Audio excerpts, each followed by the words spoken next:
Bonjour, pour comprendre la démocratie en Chine, il faut évoquer la définition de la démocratie populaire intégrale. Comme son nom l'indique, la démocratie populaire intégrale place le peuple au cœur de la démocratie à chaque étape.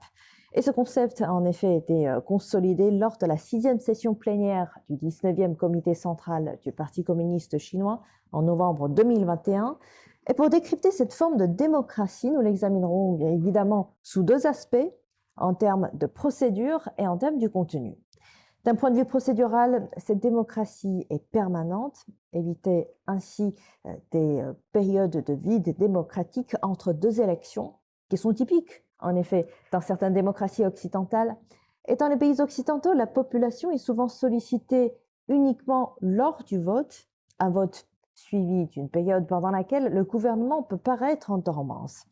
En revanche, la démocratie populaire intégrale englobe l'élection, la prise de décision, la gestion et la supervision, garantissant ainsi une implication continue du peuple. Du point de vue du contenu, cette démocratie s'étend à des domaines variés tels que l'économie, la politique, la culture, la société, l'écologie et les différentes organisations et des organismes nationaux.